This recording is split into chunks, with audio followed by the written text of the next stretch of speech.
কুষাণ সাম্রাজ্য। রাজা কনিষ্ক কোন বংশের শাসক? কুষাণ। গুপ্ত সাম্রাজ্য। গুপ্ত সাম্রাজ্যের প্রতিষ্ঠাতা কে? প্রথম চন্দ্রগুপ্ত। কুষাণ সাম্রাজ্যের পতনের পর খ্রিস্টীয় ৪র্থ শতকে গুপ্ত সাম্রাজ্য গড়ে উঠেছিল। গুপ্ত সাম্রাজ্যের প্রতিষ্ঠাতা হলেন প্রথম চন্দ্রগুপ্ত। গুপ্ত বংশের শ্রেষ্ঠ রাজা হলেন সমুদ্রগুপ্ত। তাকে ভারতের নেপোলিয়ন বলা হয়। কাকে ভারতের নেপোলিয়ন বলা হয়? সমুদ্রগুপ্ত। গুপ্ত বংশের শ্রেষ্ঠ রাজা কে? সমুদ্রগুপ্ত। ভারতের নেপোলিয়ন কাকে বলা হয়? সমুদ্রগুপ্ত। প্রাচীন ভারতের কোন শাসকের অপর নাম বিক্রমাদিত্য? দ্বিতীয় চন্দ্রগুপ্ত। মহাকবি কালিদাস যে যুগের কবি ছিলেন? গুপ্ত যুগের।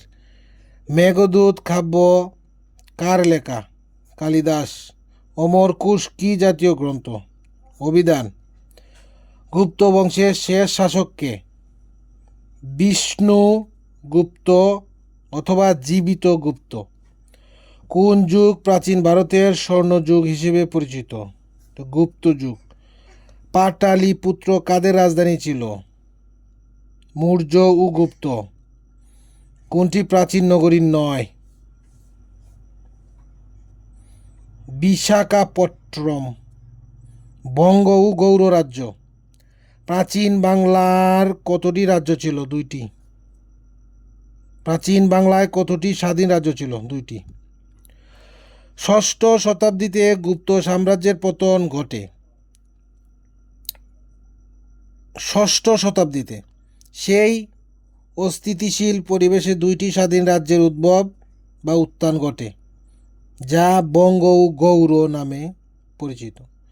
কত শতকে বঙ্গ ও গৌড় 2টি স্বাধীন রাষ্ট্রের উদ্ভব ঘটে? ষষ্ঠ। গুপ্তোত্তর বঙ্গের স্বাধীন রাজা ছিলেন গুপ্তচন্দ্র।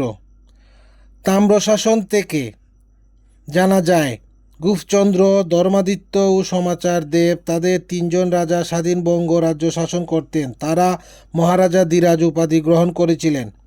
দাক্ষিণাত্যের চালুক্য বংশের রাজা কীর্তিবর্মনের হাতে স্বাধীন বঙ্গ রাজ্যের পতন ঘটেছিল। মহারাজা ধীরাজ পদবী কারা গ্রহণ করেন? গুপ্তচন্দ্র, ধর্মাদিত্য ও সমাচার দেব। এইটা ঘ।